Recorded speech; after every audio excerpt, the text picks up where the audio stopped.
Stellar MLS Transition. Module 8, Status Changes and Days on Market. This covers Stellar's single most common violation across their entire membership and a set of clocks you need to know cold. The number one violation across Stellar's entire membership is listing manipulation. Canceling a listing and re-entering it so the property looks new. Everybody knows what it is. A listing has been sitting for 140 days. The seller is frustrated, and a fresh MLS number makes the days on market disappear. Under Stellar, that's a $500 fine. And because their software watches for exactly this pattern, it gets caught. To understand why it fails, you need two terms. Active days on market is tied to the MLS number. Create a new listing, and it resets to 0. That's the number people try to game. Cumulative days on market is tied to the property itself. It follows the house, not the listing. It only resets after the property has been off market for 60 days. So you can create a brand new MLS number, and the cumulative count is still sitting right there telling everyone the real story. The trick doesn't work, and attempting it is the fine.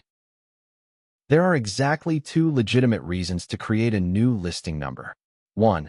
A new listing agreement executed by a different office. The seller moved to another brokerage. 2. A new listing agreement by the same brokerage, dated 30 days or more after the original expired or was withdrawn. That's the complete list. If you're inside 30 days and it's our office again, you renew the existing listing. You don't start a new one. Now here's the constructive half. Stellar gives you a legitimate way to get some of what people were chasing. Coming soon does not accrue active days on market or cumulative days on market for up to 14 calendar days. So if you want a property to be visible and generating interest without the clock running, that is the approved tool, used at the front of the listing before it goes active with a signed form. It won't fix a stale listing after the fact, but used correctly at launch, it's the compliant answer to the same problem. Now the clocks. Pending within 2 days of the contract's effective date. Sold within 2 days of closing. Price or terms change within 2 days of receiving the seller's signed authorization. And note that it's 2 days from when you get the signature, not from when you had the conversation. All of these exclude weekends and federally recognized holidays. As we covered in Module 3, these are actually more generous than what we have today. The difference is that from November, they'll be checked every time. One thing agents routinely skip: written authorization. Every status change, price change, extension, and change in terms requires the signature of all owners of record. The rules do accept a faxed authorization or an email with an electronic signature, so this isn't onerous. But a phone call isn't enough, and a text saying go ahead and drop it to $390 is not the standard. Get it in writing before you make the change, and keep it. Missing it is an automatic Level 2 violation. Two statuses that get confused, and this one has money attached. Withdrawn-Conditional means the property is off the market, but a listing agreement may still exist. The previous listing broker may still be entitled to compensation until those conditions expire. Canceled means off the market with no outstanding obligations.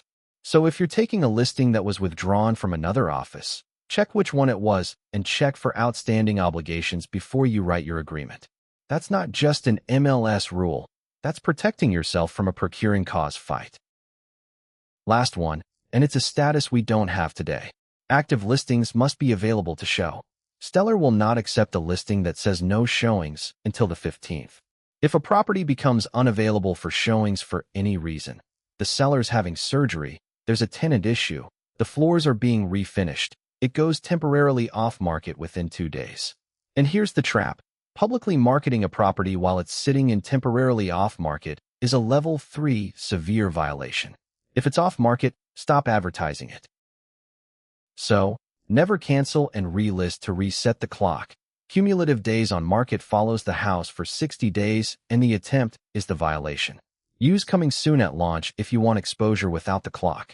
2 days for pending, sold, and price changes. Written authorization every time. And if it can't be shown, it goes temporarily off market and you stop advertising. Questions now.